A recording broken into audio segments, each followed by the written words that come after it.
السلام عليكم ورحمة الله وبركاته. اللهم صل وسلم وبارك على سيدنا محمد وعلى آله وصحبه أجمعين. وحشتوني جدا جدا. إن شاء الله النهاردة هنعمل مع بعض مكرونة وايت صوص بطريقة سهلة جدا. أول حاجة سلقت غليت المية بتاعتي كويس جدا، وحطيت لها الملح بتاعها، كمية الملح زي ما تحبي، ونوع المكرونة برضو اللي تحبيه. ممكن مكرونة سباكيتي، مكرونة أقلام، مكرونة مش صغيرة، أي نوع تحبيه يعني. ماشي. فانا جبت المكرونه اقلام وسلقتها نص سوا كده يعني، ما سويتهاش قوي لان طبعا انا لسه هحطها في الصوص. هنا بقى حطيت حوالي 3 معالق زيت كده، ومعايا فصين توم، كميه التوم طبعا زي ما تحبي برضو. هنا بقى معايا فلفل الوان وفلفل اخضر وجزرتين كده مبشورين.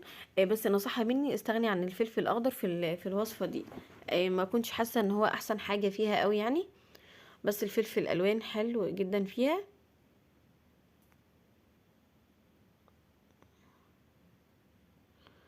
وطبعا انتي بتعلي القيمة الغذائية كمان لو عندك اطفال او كده.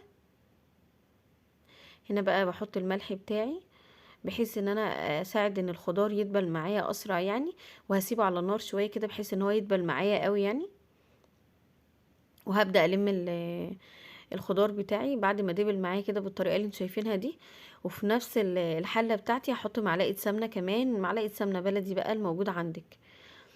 وهبدأ اعمل بقى الصوص بتاعي اللي انا هعمل بيه المكرونة. معايا حوالي 3 معالق دقيق او 4 معالق دقيق يعني مفيش مشكله. وهقلبهم كويس جدا كده بحيث ان الدقيق كله يصفر معايا كده.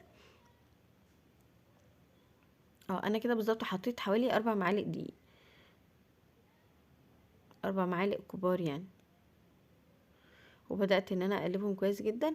وحطيت هنا مكعب مرق الدجاج. طبعا التوابل بقى زي ما تحبي حطي يعني، ممكن تستغني عن مكعب المرق لو انت عندك شوربه يعني.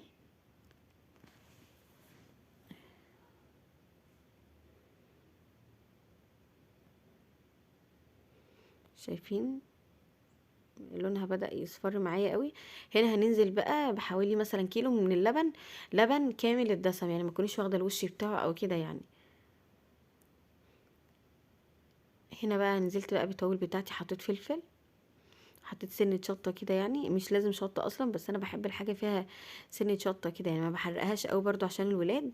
هنا بقى كان عندي معلقة قشطة وش لبن كده كان عندي، وانا حطيته عليها برضو. حابة تحطيها دي طبعا اختياري، حابة تحطيها ماشي، مش حابة تحطيها برضو مفيش مشكلة. هنا زودت شوية مية كده لو عندك شوربة يفضل يعني. ونزلت بقى بالخضار بتاعي اللي انا كنت شيلته فيها تاني، حطيته بقى. شايفين الصوص بدأ يتقل معايا كده، بقلب فيه.